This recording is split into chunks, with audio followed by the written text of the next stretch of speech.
passion.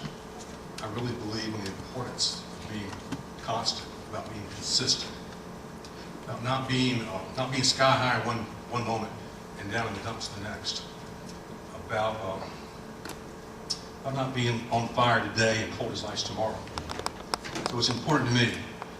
And I learned part of that lesson at TLC. And I learned this in 1998. I know it's 1998. I learned it from a college student, a young man named Justin Samples. Some of you will remember Justin. He grew up in our church. He was part of the youth group. He went off to college, and he came back one summer to help at TLC. Well, he shared something with us that week that has stuck with me ever since. You know, at TLC, you usually always get something to carry home to help remember it by. We always get a t-shirt. I got stacks of t-shirts. But usually something else as well. Maybe some cross, maybe some bookmark. I've got a whole collection of little round stones that were used for object lessons for this or that. I've got a whole collection of those. Well, that year, 1998, our take-home was a popsicle stick. Yeah, popsicle stick. You know, Brenda Westmoreland was our youth pastor at that point, and when she passed out the popsicle sticks, she asked us to write down something on that stick to help us remember, something that was meaningful to us about TLC. Well, I guess the good news is you can't write very much on a popsicle stick. Well, I wrote what that young man talked about and the verse he used as he talked about it. In fact, let me get out of here. I still carry that popsicle stick in my Bible. And on it I wrote TLC 98 so I can remember when. I wrote Revelation 3, 15 and 16. Talked about Revelation 3, 15 and 16. In those verses, Jesus reveals to John that he should write this letter to the church of Laodicea. Laodicea was a city that I think is in probably current Turkey. But he wrote these words to that church. Jesus says, I know your deeds. I know your deeds. That you are neither cold nor hot. I wish you were either one or the other. So because you are lukewarm, neither hot nor cold, I'm about to spit you out of my mouth. You hear that again.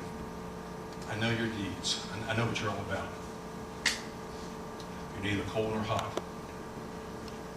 Oh, how I wish you were one or the other.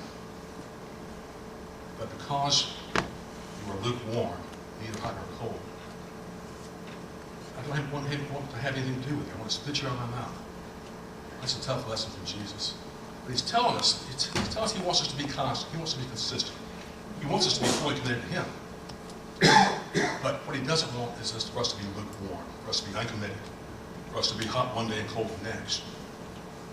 He says, I'd rather you be hot or cold. He'd rather have us cold, constantly against him, than be lukewarm.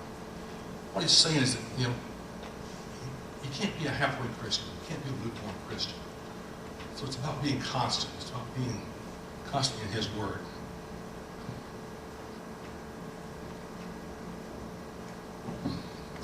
And that's a lesson that stuck with me for a long time. TLC is a special place for me. It's a special place because I feel close to God. It's a special place because of relationships. It's a special place because of the lessons I've learned that I've carried with me ever since. But I'm supposed to talk about constant loyalty. So I started thinking about, as I prepared for this, I was led to two verses of Scripture, or two sections of Scripture, two Scripture lessons that you've heard before. First is from Matthew 22. In Jesus' time in Judea, there were these Old Testament scholars. They were experts in the law. They were wise men who had studied the Old Testament over and over again. And they knew all the laws. They certainly knew the Ten Commandments, but they knew all the other laws that are laid out in the Old Testament. And they knew all the rituals that were necessary. And they knew all the sacrifices, the animal blood sacrifices and the grain sacrifices, all the things that people were supposed to do to be close to God. They were supposed to follow the law, and because they were human and didn't always follow the law, they were supposed to go through a series of sacrifices. Well, again, these scholars, these experts in the law, they were very important people. They were very respected people. They were the religious leaders of the time. And then this guy Jesus shows up, and he's telling a different story. He's not talking about the Old Testament stuff. He's talking about a new way to be with God, a way to build relationships. And the people were beginning to listen. Well, Jesus was a threat to these guys. Clearly, they had a position of authority, and Jesus was a threat. And they needed to do something about him before the crowds all went to follow Jesus. So Matthew 22 talks about how one of them decided to test Jesus, is the way the NIV calls it. I think he just wanted to open it up to Jesus to at least create an opportunity to debate him. I mean, after all, this guy was the expert, was educated and well-studied, and Jesus was a fairly young man, carpenter, son of a carpenter. Surely, on a debate platform, the scholar would win. So this expert in the law asks Jesus, he says, "Tell us, Rabbi, tell us, teacher, what is the greatest commandment?" And I'm sure if I asked that question, if I was that expert, I would have been expecting Jesus to answer, maybe give an answer of one of the 10 Commandments that God gave Moses, or some other Old Testament law. And at least that would open up the door to have a debate. If Jesus had said, the greatest commandment is have no other gods before me, maybe you could argue, well, what about do not murder? Or what about do not take the Lord's name in vain? Create an opportunity for debate. Jesus didn't go there. He didn't go back to the Old Testament law. What he said was, he said the first and greatest commandment is, love the Lord your God with all your heart, soul, and mind. Love the Lord your God with all your heart, soul, and mind.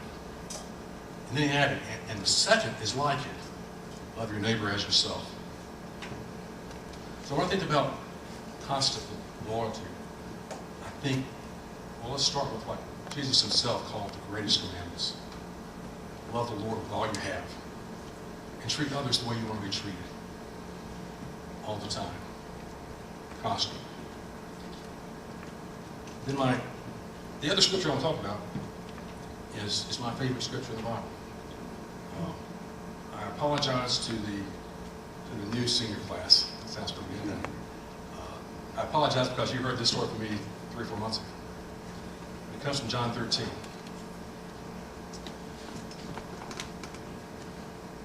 It was during an evening meal just before the Passover feast.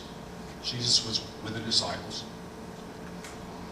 Now, he had just spent the last 3 years traveling with the disciples, teaching them, leading them, preparing them to take over his ministry. But now time was short. Soon he was to be arrested, and be tried and convicted, and he'd be crucified. So there was time for one last lesson. Now, I believe Jesus could have taught them anything. He could have taught them how to heal the sick. That would have been a good lesson. Or he could have taught them how to stop war. Or he could have taught them how to end drought and famine. But certainly, whatever he taught them, this was his last clear teaching opportunity with the disciples. Whatever he taught them would be something very, very important. Well, he taught them about serving others. In those times, it was the work of the lowest household servant. The lowest household servant would wash the feet of the master and his guests when they returned home. The streets were dirty and dusty. And even if they just bathed, by the time they walked home in their sandals, their feet were dirty. So as they entered the house, that servant would get on his hands and knees and wash their feet.